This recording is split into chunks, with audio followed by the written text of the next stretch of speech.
My dear friends, my dear masters, my dear gods, எல்லோருக்கும் வணக்கம். ஆன்மீக விஷயங்கள் பற்றி அற்புதமான பகவத்கீதா சத்சங்கம் செய்கிறோம் தினமும். இன்னைக்கு இன்னும் ஒரு பகவத்கீதா ஸ்லோகத்தின் பற்றி ஆழமான விளக்கம் தெரிஞ்சுக்கலாம். பகவத்கீதா 2வது அத்தியாயம் 50வது ஸ்லோகம். புத்தியுக்தோ ஜஹதீஹ உபே சுக்ருத துஷ்கிருதே தஸ்மாத் யோகாய யுஜ்யஸ்ய யோகः கர்மசு கௌசலம். புத்தியுக்தோ ஜஹதீஹ உபே சுக்ருத துஷ்கிருதே தஸ்மாத் யோகாய யுஜ்யஸ்வ யோகः கர்மசு கௌசலம். மை டியர் ஃப்ரெண்ட்ஸ், இந்த ஸ்லோகத்தில் ஸ்ரீகிருஷ்ண பரமாத்மா எந்த விதமான கர்மாக்கள் எப்படி செய்தால் இந்த ஜனன மரண சக்கரத்திலிருந்து வெளியே வந்து முக்தி என்பது அடைய முடியும் என்ற விஷயத்தை சொல்கின்றனர். இங்கே மனிதன் என்றாலே இந்த பூலகத்தில் எப்பவுமே ஏதோ ஒரு கர்ம செய்பவர்களுக்காக இருப்பார். அதாவது எந்த நேரத்தில் பார்த்தாலும் ஏதோ ஒரு கர்மா செய்து கொண்டே இருப்பார். ஒரு நொடியும் கர்ம செய்யாமல் இருக்க மாட்டார். ஏதோ ஒன்று, அது நல்லதோ கெட்டதோ, ஏதோ ஒரு கர்ம செய்து கொண்டே இருப்பார். இது மனிதனின் ஒரு குவாலிட்டி.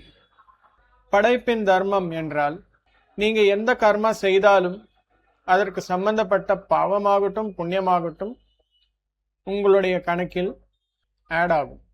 கெட்ட கர்மா செய்தால் அதாவது பாவம் என்பது ஆட் ஆகும். நல்ல கர்மாக்கள் செய்தால் புண்ணியம் என்பது நமக்கு வந்து சேரும். மை டியர் ஃப்ரெண்ட்ஸ், நம்முடைய அக்கௌண்ட்ல இந்த பாவமும் புண்ணியமும் எத்தனை நாள் வரைக்கும் இருக்குமோ அத்தனை நாளும் நாம இந்த ஜனன மரண சக்கரத்தில் நுழைந்து திரும்பி ஒரு பிறவி, திரும்பி ஒரு இறப்பு பிறவி என்ற சக்கரத்தில் நுழைந்து இருப்போம். அதற்காக எந்த விதமான கர்மாக்கள் எப்படி செய்தால் நாம இந்த சக்கரத்திலிருந்து விடுதலையாக்கி வெளியே வர முடியும்.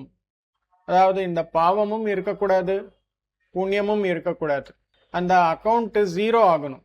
அப்போதான் நமக்கு முக்தி என்பது கிடைக்கும்.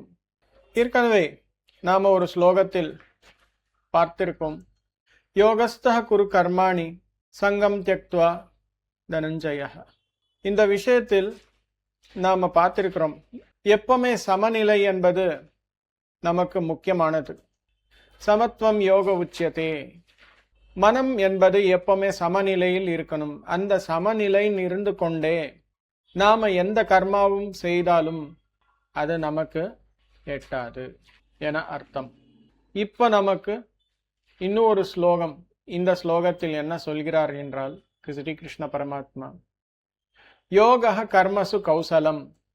அதாவது சமநிலையில் இருந்து கொண்டே எந்த காரியம் செய்தாலும் எந்த கர்மா செய்தாலும் அந்த கர்மாவினால் நமக்கு வெற்றி என்பது கிடைத்தாலும் தோல்வி என்பது கிடைத்தாலும் நாம நினைச்ச விதமாக பலன் என்பது கிடைக்காலும் நம்ம நினைக்காத மாதிரி கிடைக்காலும் மொத்தத்திற்கு கர்ம பலன் மீது ஆசை என்பது இருக்கக்கூடாது. கர்ம பலன் பற்றி பற்றற்றவனாக இருக்க வேண்டும். அப்போதான் இந்த கர்ம சக்கரத்திலிருந்து வெளியே வர முடியும். அப்போது வரைக்கும் வெளியே வர முடியாது. எதற்காக என்றால் மனிதன் என்பவன் எந்த கர்ம செய்தாலும் ஏதோ ஒரு எக்ஸ்பெக்டேஷனோட செய்வான். தொழிலுக்கு போவான், சம்பளத்திற்காக போவான். வியாபாரம் பண்ணுவான், லாபத்திற்காக பண்ணுவான். சேவை என்ற பேர்ல ஏதோ ஒன்று செய்வான். இன்னொரு சேவை நீங்க செய்றீங்களா, எனக்கு ஒரு உதவி என்பது செய்றீங்களா அப்படின்னு சொல்லி கேட்பான். இந்த விதமான மனசு என்பது ஒவ்வொரு மனிதனுக்கும் இந்த காலத்தில் இருக்கிறது. இதிலிருந்து வெளியே வரணும் என்றால் சமநிலையில் இருந்து கொண்டே செய்யும் கர்மாக்களின் மீது எந்த ஆசையும் இல்லாமல் எந்த எக்ஸ்பெக்டேஷனும் இல்லாமல் பற்றற்றவனாக இருந்தால் நமக்கு அந்த கர்ம சக்கரத்திலிருந்து வெளியே வருவதற்கான ஒரு வாய்ப்பு கிடைக்கும். மை டியர் ஃப்ரெண்ட்ஸ், எப்போ இந்த விதமான மனம் என்பது நமக்கு ஏற்படுமோ அப்போ இந்த கர்ம சக்கரத்திலிருந்து வெளியே வந்து முக்தி என்பது அடைய முடியும்.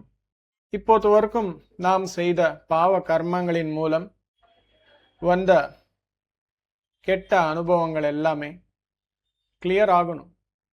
அதை அனுபவிக்க வேண்டும். நல்ல கர்மாக்களின் மூலம் பெற்ற புண்ணியம் என்ற அக்கௌண்ட்டும் போகங்களாக வந்து நமக்கு சேரும். அதுவும் கிளியர் பண்ணணும். இப்போ இந்த காலகட்டத்திலிருந்து, இந்த நாளிலிருந்து எந்த எதிர்பார்ப்பும் இல்லாம நாம கர்மாக்கள் செய்தால் எதிர்காலத்தில் நமக்கு நம்ம கர்மா என்பது அக்கௌண்ட்டுக்கு எதுவுமே ஆட் ஆகாது. அப்போதான் முக்தி என்பது நமக்கு கிடைக்கும். இந்த விதமான வாழ்க்கையை வாழணும் அப்படின்னு சொல்லி ஸ்ரீகிருஷ்ண பரமாத்மா நமக்கு போதிக்கிறார். My dear friends, thank you my dear friends. திரும்பி நாளைக்கு இதே நேரத்தில் நாம் எல்லோரும் இணைந்து தியானம் மற்றும் கீதா சத்சங்கத்திற்காக இணைவோம். Thank you very much.